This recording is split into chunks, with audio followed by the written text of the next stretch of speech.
Na hora de vender um imóvel, às vezes fica difícil saber se estamos cobrando o preço certo.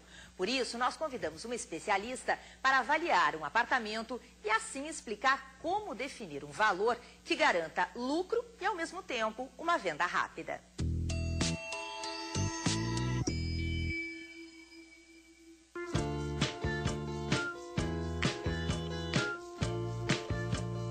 Primeira dica, localização.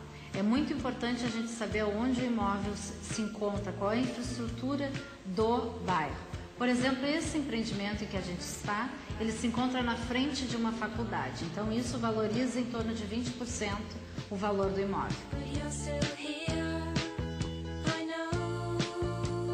Antes de entrar no apartamento, eu realizei uma pesquisa para a gente poder chegar no valor imobiliário desse produto. Muito importante, para chegar no valor real de um produto imobiliário, nós precisamos de 3 amostras semelhantes.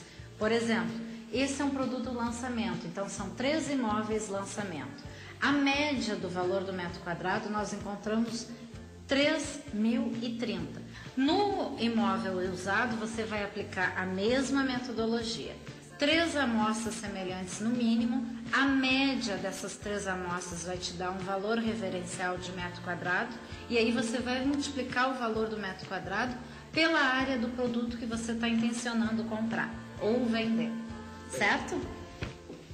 E agora eu vou mostrar a parte interna do apartamento, qual a metodologia para a valorização do imóvel.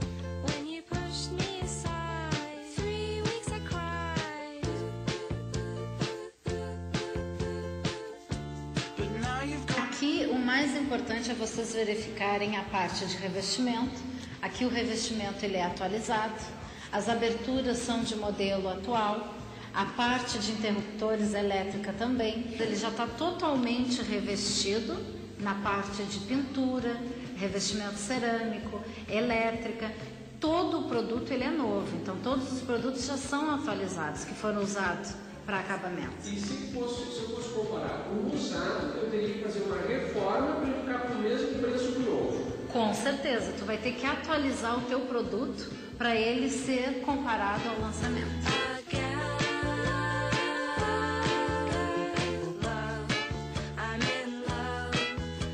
Um item muito importante é a vista. Um apartamento com uma vista privilegiada como essa, ele tem um índice de valorização dentro do projeto, tá?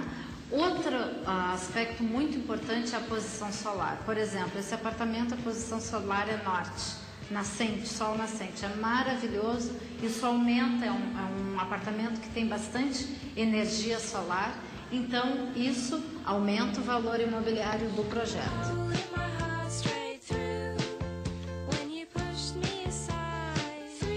A partir do 7º andar, o índice de valorização dentro do projeto é diferente dos outros apartamentos, do 6º, do 5º, do 3º, do 4º, do 2º e do 1º andar. Esse aqui fica no 7º andar e esse valor já está embutido no metro quadrado do projeto, R$ 3.030.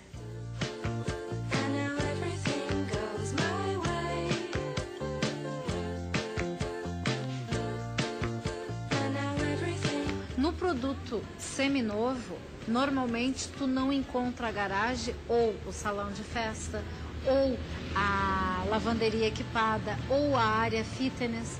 Esse projeto desse empreendimento que a gente está, ele tem um box de garagem que valoriza o projeto em torno de 35 a 40 mil reais, que já está embutido no valor total do metro quadrado de 3.030 desse empreendimento. Então agora a gente vai fazer a conta final sobre esse produto imobiliário.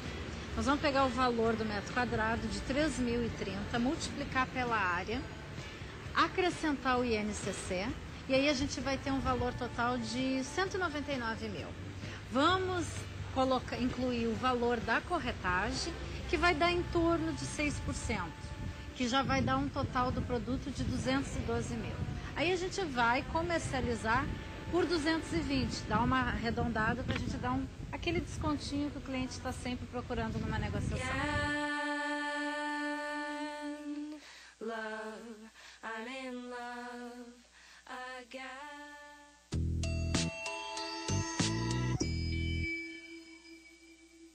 projeto Minha Calçada, que propõe a revitalização de calçadas e passeios da capital, é o tema da nossa entrevista desse sábado aqui no Imóvel Class TV. Sobre isso eu converso hoje com a coordenadora do projeto, Ana Pellini. Tudo bem, Ana? Prazer conversar contigo. Prazer é todo meu, agradeço a oportunidade. Queria começar te perguntando o que é esse projeto, como é que ele funciona e há quanto tempo que ele existe? Bem, tudo começou com uma ação do Ministério Público que implementou um projeto chamado Andanças, porque realmente as calçadas da capital, elas nos envergonham. Tem muito buraco, muita pedra solta. Então, o Ministério Público que começou esse movimento. Aí buscou a prefeitura no sentido de fazer uma parceria. Foi aí que o projeto ele tomou maior vulto com o nome de Minha Calçada.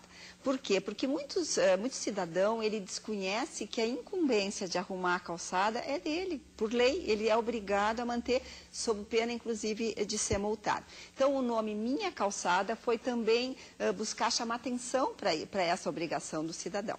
E o que é o projeto? Bom, primeiro, a prefeitura fazia parte dela. Arrumar as calçadas em frente aos prédios próprios, praças, parques, e aí que entra a revitalização da Andradas, que é um tema importante que eu acho que nós vamos abordar em seguida. E a segunda etapa é, então, acompanhar o cidadão para que ele realmente arrume a sua calçada.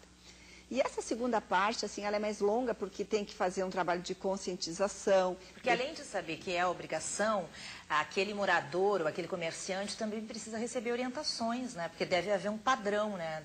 Regras, no caso, né, Ana? Bem, nós mudamos essa questão também com o programa, porque antes havia um padrão de basalto em Porto Alegre, que é muito bonito mesmo, mas o basalto está cada vez mais caro. Os órgãos ambientais não licenciam novas pedreiras, então não é mais um material moderno e ambientalmente sustentável. Por isso que agora a gente aceita a calçada em concreto, pode ser bloco, pode ser placa, pode ser concreto em loco, enfim. O morador é que vai escolher aquela calçada que ele achar que fica melhor, que combina com o prédio e de acordo também com a sua condição de renda. Porque a calçada pode ser mais cara ou mais barata conforme o material que vai ser utilizado. E aí ele obtém, junto à prefeitura, essas orientações? Tem uma cartilha que dá, então, o padrão mínimo de tamanho, onde ele pode botar floreira, que é outra coisa importante, né? Muita gente gosta de botar floreira, mas tem que cuidar que não fique no caminho, né? Que se deixe uma rota acessível para deficiente físico, para idosos, caminhar com tranquilidade. Então, todas essas medidas, esses padrões, eles são disponibilizados através de uma cartilha que está no site do Minha Calçada e que a prefeitura também distribui em papel quando há interesse em receber dessa forma. E vocês estão com uma meta de fazer por trechos ou por bairros da cidade? Porque vocês já fizeram uma intensiva, digamos assim, desse projeto em algumas regiões, né? Isso, a gente já começou centro e cidade baixa. Então, a primeira coisa que se faz é uma vistoria geral da região e disponibilizar na internet a situação de cada calçada. Porque o proprietário nem sempre sabe se tem que arrumar ou não. Claro, se tem um buracão, uma pedra solta, mas às vezes é um defeito menor. Então, está na internet, né, quando o projeto vai avançando, endereço por endereço, como está a calçada. Se ela está boa, se precisa só fazer um rejunte, se a floreira está irregular. Então, o proprietário vai lá e se informa. Depois, então, é dado 60 dias geral para aquela região arrumar seu calçamento. Quem faz essa melhoria ganha um selinho azul que pode colar, porque tem muito estabelecimento comercial, especialmente nessas regiões, centro, cidade baixa, guete, que a gente está trabalhando agora, que é até uma propaganda, né? Que o cidadão fez a sua parte e arrumou a sua calçada. Então, ele ganha um selinho que ele pode colar onde ele quiser. Quem não arruma, recebe uma notificação por correio, dando um novo prazo de 30 dias para arrumar. Se não faz, aí é uma multa de R$ 462 por mês, até ele arrumar. Então, o programa vai avançando no sentido de primeiro motivar e depois obrigar, né, aquele proprietário a arrumar. E ao fim e ao cabo, se ele não arrumar mesmo, porque às vezes, né, há uma impossibilidade, a prefeitura faz o conserto, porque não pode ficar lá um perigo para as pessoas caírem na rua, e cobra do proprietário junto com o IPTU. Bom, a gente já falou da obrigatoriedade do cidadão, né, do morador ou do do comerciante em relação à calçada em frente à sua casa, ao seu estabelecimento. Daqui a pouco a gente volta a conversar com a Ana Pellini sobre uma etapa do projeto Minha Calçada que vai revitalizar um espaço importante do comércio e da história da cidade, que é a Rua dos Andradas. A gente já volta a conversar com a coordenadora do projeto Minha Calçada. O Imóvel Class TV continua.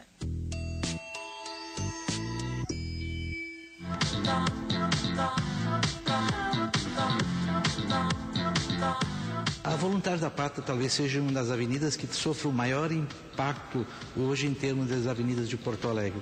Era uma avenida que ela tinha uma finalidade menor, né, inclusive com características totalmente diferentes, e ela, dentro dessa nova projeção, desse novo processo que se tem para todo esse eixo, na realidade existe uma situação toda diferenciada.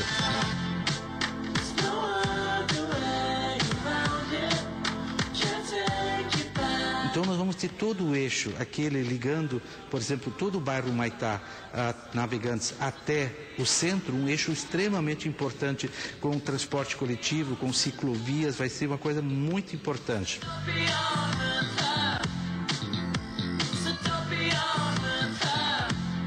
Um dos grandes problemas daquela área era exatamente inundação, porque é uma área mais baixa. Então ela estava degradada porque é uma avenida muito antiga e que precisava receber essa complementação.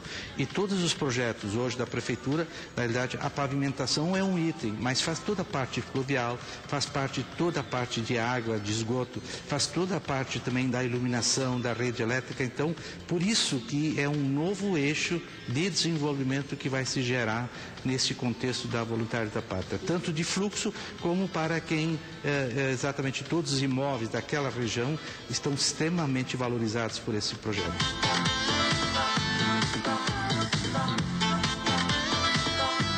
A quantidade de operações, de transações na área imobiliária que a gente tem acompanhado, própria via Secretaria da Fazenda, através do ITBI, a gente tem notado um grande movimento exatamente naquela região, toda aquela região do Humaitá, Navegantes e Farrapos, exatamente porque voluntários, vamos chamar assim, que vai criar esse eixo, e o fluxo que vai vir para lá. Nós vamos vir, por exemplo, a Arena do Grêmio, que está lá, que ela vai trazer um fluxo, tem toda a parte do Liberdade, daquela parte de Liberdade chamada do empreendimento da OS, do empreendimento da Rossi, outras áreas que nós estamos melhorando, a Prefeitura, toda uma área degradada de vilas, nós temos aí em torno de 8 projetos de adequação das vilas que estão lá, ou seja, o que nós temos hoje mais degradado está sendo melhorado.